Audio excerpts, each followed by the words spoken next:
When New Horizons flew past Pluto in 2015, the world saw a frozen wasteland. But the data told a different story. Pluto's atmosphere was too cold. Its haze was too tall. The numbers refused to add up. For years, NASA stayed quiet, but now in 2025, the James Webb Space Telescope has uncovered what was hidden: a mysterious glow, anomalous pulses, and a buried sphere beneath the ice. This isn't just about Pluto anymore. It's about what it might be: a machine, a signal, or something else entirely. Because what Webb found doesn't belong to nature as we know it. A frozen world and a hidden anomaly. In July 2015, the New Horizons probe zipped past Pluto, capturing glaciers of nitrogen, towering mountains of water ice up to 3 kilometers high, and vast plains stretching hundreds of kilometers. The heart-shaped basin known as Sputnik Planitia stood out, sculpted by frozen flows. This lonely outpost at approximately 39 astronomical units from the Sun was revealed as active, not dead. Its surface was a tapestry of ice and shadow. Yet the atmosphere told a different story. Temperature readings of the upper layers found values of around 203 degrees, approximately 70 Kelvin, roughly 30 degrees, colder than models predicted for a nitrogen-methane atmosphere. This mismatch flagged a hidden process, something pulling heat out of the sky faster than expected. The anomaly was real. Hovering above the surface was a bluish haze, reaching approximately 300 kilometers in altitude and layered into roughly 20 or more strata. The multi-layered haze caught the sunlight, scattering light like silk above the icy plains, even in twilight. Its height and extent were far beyond what a tiny dwarf planet might normally sustain. Scientists were puzzled. Gas-only models of Pluto's atmosphere couldn't account for the steady cooling and the atmospheric escape of methane and nitrogen. The whisper spread. What if something unseen high above Pluto's icy plains was regulating the climate? A mechanism beyond our textbook models, a hidden engine in the sky. That hidden engine led to a bold hypothesis. In 2017, researchers proposed that Pluto's haze wasn't passive dust. It might actively control the climate. In 2017, planetary scientist Xi Jiang proposed that the haze particles in Pluto's upper atmosphere could dominate its thermal balance. Previous missions had ignored the role of solid particles, focusing on gases like N2 and CH4. Yang suggested instead that tiny solid tholin particles could absorb UV sunlight and re-emit energy in mid-infrared, acting like a giant radiator in space. According to the hypothesis, if the haze truly cooled the atmosphere, Pluto should emit a faint but distinct mid-infrared glow at wavelengths around 15 to 25 micrometers. But detecting that glow required the right instrument with enough resolution to separate Pluto's signal from its large moon, Charon. Previous telescopes lacked that precision.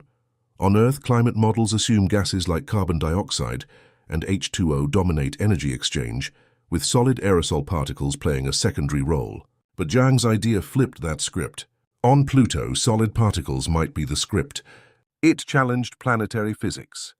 If true, the haze wasn't just a backdrop, it was the thermodynamic engine. The challenge loomed. Could any instrument isolate the haze emissions in mid-infrared, separate from Charon, and capture light curves at 18, 21, and 25 micrometers? Until that day, the question remained, was Pluto's atmosphere passive, or was it being regulated by its sky? Then came the arrival of a game-changer, the James Webb Space Telescope with its MIRI instrument. Scientists held their breath. Would the haze glow show up? When JWST became fully operational in 2022-2023, teams targeted Pluto and Charon with the MIRI instrument capable of capturing spectra from 4.9 to 27 micrometers and photometric light curves at 15, 18, 21, and 25 micrometers. These wavelengths were precisely those predicted by Jiang's 2017 theory. Scientists held their breath. Could they separate Pluto's faint mid-infrared glow from the dominant signal of Charon? For years, the two were blended in telescope beams, but MIRI's resolution finally allowed distinct separation of the two bodies' thermal emissions. Observing runs began in May 2023. The tension mounted. What if the glow didn't appear? What if Pluto remained cold and quiet, as models had struggled to explain? The investigation hinged on whether the haze was visible in the infrared, if it truly was radiating away heat. For months, the data streamed in from deep space. Then results emerged. The mid-infrared curve showed anomalous emission, consistent with haze-driven cooling. Pluto's atmosphere appeared in a new light, literally. The icy world at the fringe of the solar system was no longer just frozen. It was broadcasting its secret. With the observations in hand, the team could say one thing: the haze glow was real. In May 2023, the James Webb Space Telescope captured what astronomers had long suspected. Pluto's upper atmosphere wasn't just scattering light, it was glowing. The MIRI instrument detected mid-infrared emission far stronger than could be explained by surface ice alone. The haze, it turned out, was not a byproduct. It was the source of the missing energy. Light curves collected at 15, 18, 21, and 25 microns showed periodic fluctuations in brightness, syncing with Pluto's 6.4-day rotation. This wasn't just heat. It was patterned emission rotating with the planet.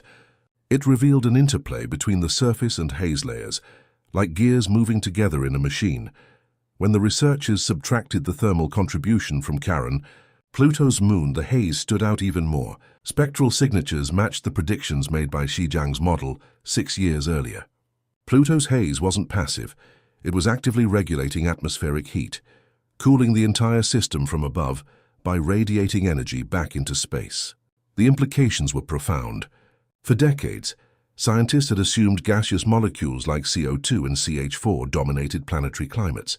But here, solid particles, tholins, were running the show. This wasn't just a new finding for Pluto. It was a new planetary paradigm. Webb's spectroscopic analysis revealed Pluto's haze was made of tholins, complex hydrocarbons formed when methane and nitrogen react under ultraviolet light. These particles are tiny, solid, and chemically rich. They absorb high-energy photons and re-emit infrared radiation, turning sunlight into cold. This photochemical process doesn't just affect the atmosphere. As tholins settle, they alter the surface. Pluto's reddish tones seen in Sputnik Planitia and surrounding regions are layered with these haze particles. The climate and geology are linked by a continual snowfall of organic compounds.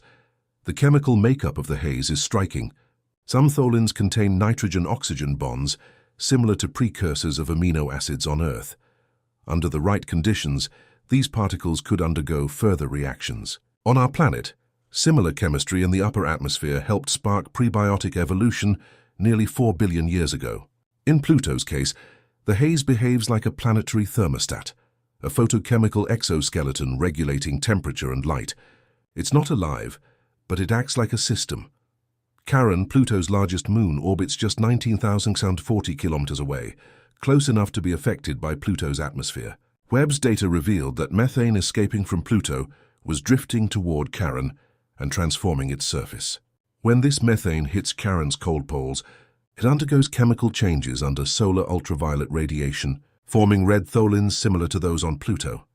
These reddish stains observed on Charon's north pole since 2015 are now understood to be directly caused by atmospheric leakage from Pluto. This planet-moon interaction is unique. No other body in the solar system shows such a clear case of atmospheric exchange and chemical transformation. It links the surface of one world to the atmospheric breath of another. In a sense, Pluto is painting Charon slowly, layer by layer in chemical shadow. Scientists now see Pluto and Charon not as separate entities, but as a coupled system: atmosphere, haze, chemistry, and geology forming a dance across two worlds. After confirming Pluto's haze as an active cooling system, astronomers turned their attention elsewhere. Could similar haze-driven thermodynamics exist beyond Pluto? Webb's infrared eye scanned Titan, Triton, and other outer worlds, and what it found was extraordinary. Titan, Saturn's largest moon, has long been cloaked in orange haze. But Webb detected mid-infrared emissions there too, nearly identical to Pluto's glow, only stronger. The signal on Titan was concentrated in the 15-25 micrometer range, matching the exact signature of radiating tholins. These emissions also fluctuated with Titan's rotation, suggesting its atmosphere might participate in a similar cooling cycle. Even Neptune's moon Triton, previously assumed to be geologically quiet, showed signs of subtle infrared activity. Though fainter, the signal hinted at nitrogen-based haze particles releasing energy through the same thermal mechanism. Webb's findings suggested an entire family of icy bodies, Pluto, Titan, Triton, may share this kind of climate regulation. What we thought were passive frozen worlds are actually dynamic, chemically reactive systems.